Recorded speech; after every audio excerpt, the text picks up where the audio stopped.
కృష్ణా జిల్లా ప్రధానమైన మచిలీపట్నం జిల్లా రిజిస్ట్రార్ ఆఫీస్లో గ్రేడ్ 1 సబ్ రిజిస్ట్రార్ గారు జగన్మోహన్ రావు గారు దొంగ రిజిస్ట్రేషన్ చేయటం చాలా క్లారిటీగా ఇప్పుడు మీడియా వారు అడిగితే కూడా ఆయన తప్పు జరిగింది అంటున్నారు. ఆ తప్పు ఏంటంటే చాలా క్షమించడానికి తప్పు. 2015లో మా తమ్ముడు ఒక 54 గజాలు ఆస్తి ఒకటి కొనుక్కోవడం జరిగింది. కొనుక్కున్న తర్వాత ఏదైతే టాయిలెట్స్ ఉన్న సైట్ కొనుక్కున్నాడు. దాని ముందు 121 గజాల్లో ఇల్లు ఉన్న స్థలం వెనకాలన్నమాట. ఈ ఏదైతే మున్సిపాలిటీకి వెళ్ళి మ్యూటేషన్ చేస్తే ఆ ఇంటి డోర్ నెంబర్ బై ఏ కింద ఆ 54 గజాలకి ఇవ్వటం కూడా జరిగింది టాయిలెట్స్ ఉన్నదాన్ని. దాని తర్వాత 2016లో అదే ఓనర్ గారు ఆయనకు వచ్చిన ఇబ్బందులకి ఈ 121 గజాల స్థలము దానిలో ఉన్న ఇల్లు ఏదో తనఖా పెట్టాడు. 2016లో హైపోతికేషన్ చేయడం జరిగింది. ఇంత జరిగిన తర్వాత మన గ్రేడ్ 1 రిజిస్ట్రార్ గారు డాక్యుమెంట్ రైటరు ప్రసాద్ గారు అంట ఆయన ఈ టోటల్ ప్రాపర్టీ మా తమ్ముడికి అమ్మిన మాగంటి శ్రీనివాసరావు అసలు దొంగ.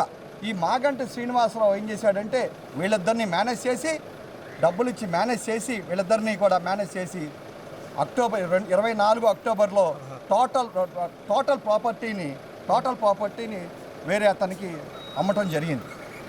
నిన్న మాకెందుకో డౌట్ వచ్చి ఎవరో చెప్పితే మేము ఈసీ తీస్తే అది నిజంగానే అమ్మేసినట్టు ఉంది. వెంటనే సబ్ రిజిస్ట్రార్ గారి దగ్గరికి జగన్మోహన్ రావు దగ్గరికి వచ్చి మా తమ్ముడు వచ్చి నేను అడిగితే రేపు పొద్దున్న పరిశీలన చేస్తాను, ఇలాంటి 100 జరుగుతూ ఉంటాయి, ఇవన్నీ చూసి టైం లేదు నాకు, మీరు బయటికి వెళ్ళి ప్రసాద్ గారు అని మీడియేటర్ బ్రోకర్ ఉంటారు ఆయనతో మీరు పరిశీలన చేసుకోండి అంటారు. అంటే సబ్ రిజిస్ట్రార్ గారు చేసే పని బయట మీడియేటర్లు చేస్తారా అనేది మాకు అర్థం కాని పరిస్థితిలో ఉన్నాం ఇవాళ గవర్నమెంట్.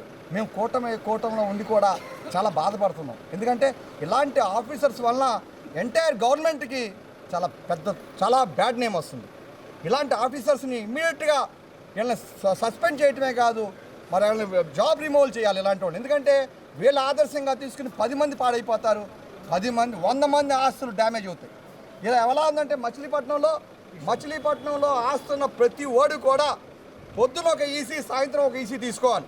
అసలు ఆ ఆస్తి నాకు ఉందా లేదా జగన్మోహన్ రావు గారికన్నా అమ్మేశారా? ఈ పరిస్థితిలో ఈ జగన్మోహన్ రావు వ్యవహార శైలి ఉంది. నేను ఒకటే చెప్తున్నాను, ఈ మీడియా ద్వారా ప్రభుత్వంలో ఉన్న పెద్ద అధికారులు కూడా డిస్ట్రిక్ట్ రిజిస్ట్రార్ గారికి కానివ్వండి లేదా డిఐజీ రవీంద్రనాథ్ గారికి కూడా ఇన్ఫామ్ చేయడం జరిగిందన్న. ఆయన వెంటనే పరిశీలన చేస్తూ ఉన్నారు. రవీంద్రనాథ్ గారికి కానివ్వండి, స్టాంప్స్ అండ్ రిజిస్ట్రేషన్ మినిస్టర్ గారికి కానివ్వండి, ఈ ఇష్యూని సీరియస్గా తీసుకుని ఒక జగన్మోహన్ రావు సస్పెన్షనే కాదు, యావత్ రాష్ట్రంలో ఉన్న ప్రతి రిజిస్టర్ ఆఫీసులో కూడా ఏ సామాన్య మానవుడు ఆస్తికి ఇబ్బంది కలగకుండా చూడాలని చెప్పి మరి ఈ రోజు నేను జనసేన నుంచి వాళ్ళకి చాలా చేయడం జరుగుతుంది.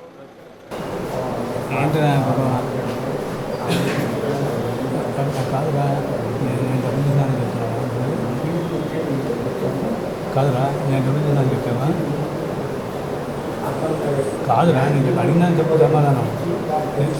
నేను డబ్బులు చేశానని చెప్పావా? కాదుగా ఇప్పుడు ఏంటి మరి ఏంటి పరిస్థితి ఏంటి చెప్పు.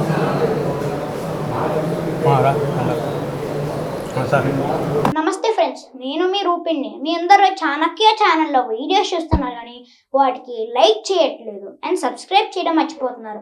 మీరు కనుక చాణక్య ఛానల్కి సబ్స్క్రైబ్ చేస్తే మాకు ఇంకా మంచి వీడియోస్ని న్యూసెస్ని చేయడానికి మాకు మోటివేషన్ ఉంటుంది.